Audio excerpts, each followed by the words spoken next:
အားလုံးပဲမင်္ဂလာပါကျွန်တော်ကတော့ဘေးဒင်းရတရားဓာတ်ရိုက်တက်စဉ်အစီမံဆရာအောင်ဖုံးမြတ်ပါဒီနေ့ကျွန်တော်900သားသမီးတွေအတွက်ကိုအချစ်ရေးအိမ်တော်ရေးအတွက်ပေါ့နော်အခက်ခဲကြုံတွေ့နေရသူတွေ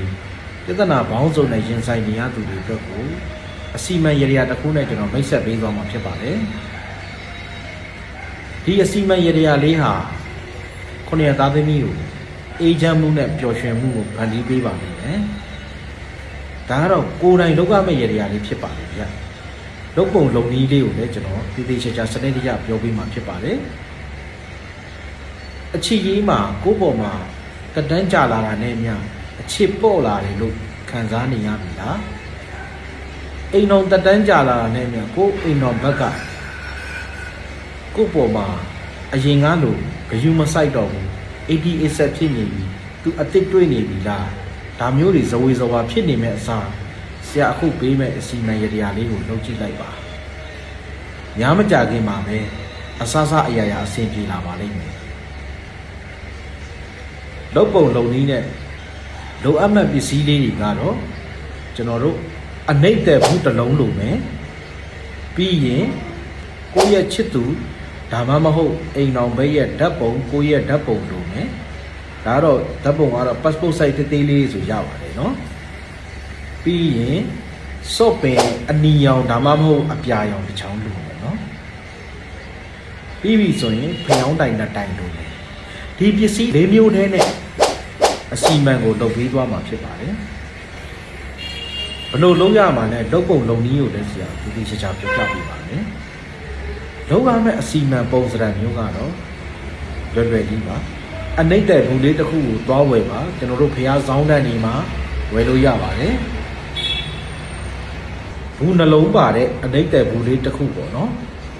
အဲ့ဒီဘူးနှလုံးပါတဲ့အနှိမ့်တဲ့ဘူးလေးကိုဒီလိုမောင်းရက်ထားလိုက်ပါမောင်းရက်ထားပြီးပြီဆိုရင်တစ်ဖက်မှာကိုယ့်ရဲ့ချစ်သူဒါမှမဟုတ်အိမ်တော်ဘက်ရဲ့နာမည်ကိုရေးပါအလေကနေအပေါင်းလက္ခဏာလေးခံဘေးတစ်ဖက်မှာကိုယ့်ရဲ့နာမည်ကိုရေးပါမိန်းကလေးဆိုရင်ယောက်ျားလေးနာမည်ကိုရှေ့ရရေးဒီအစီမံကိုယောက်ျားလေးလုံးမှမှန်ရင်မိန်းကလေးနာမည်ကိုရှေ့ရရေးပါရေးပြီးပြီဆိုတာနဲ့အနှိမ့်သက်ဘူးလေးကိုထောင်လိုက်ပါပြီးပြီဆိုရင်အဲ့ဒီအနှိမ့်သက်ဘူးရဲ့နာမည်ရေးထားတဲ့ပချမ်းယောက်ျားလေးနာမည်ရေးထားတဲ့ပချမ်းမှာမိန်းကလေးပုံကိုကပ်ပါမိန်းကလေးနာမည်ရေးထားတဲ့ပချမ်းမှာယောက်ျားလေးပုံကိုကပ်ပါ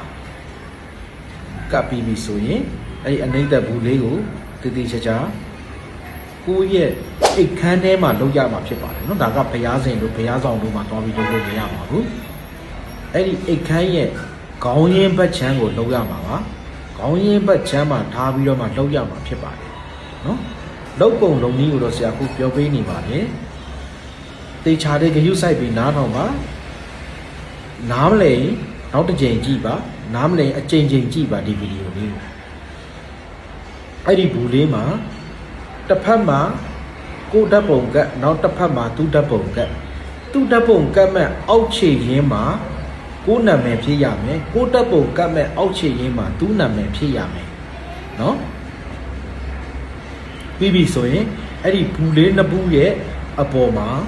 ဖျောင်းတိုင်နှစ်တိုင်ထုံးပေးရမယ်ကိုမကြခင်မှာကိုချစ်သူကဆက်သွယ်လာတော့မယ်ကိုရဲ့အိမ်တော်ဘက်ကကိုမကြခင်ဆက်သွယ်လာတော့မယ်အရင်ကချစ်ခဲ့တဲ့အချစ်တွေထွက်ပိုလွန်နဲ့တာလွန်နဲ့ချစ်ချင်းမြတ်တာတွေနဲ့လာပြီးချစ်ခင်ကျင်နာတော့မယ်လို့အောက်မေ့လိုက်ပါဒီရတရားတော့ပြီးကြတယ်ဒီကံကြမှာအားလုံးကြောင်းလဲသွားလိမ့်မယ်ဒီရတရားကို3ချိန်တိတိပြည့်အောင်လုပ်ပေးပါလုံးရမယ့်ပုံစံကိုလက်ဆရာတည်တည်ချာချာပြပြပေးထားပြီနော်ဒီရတရား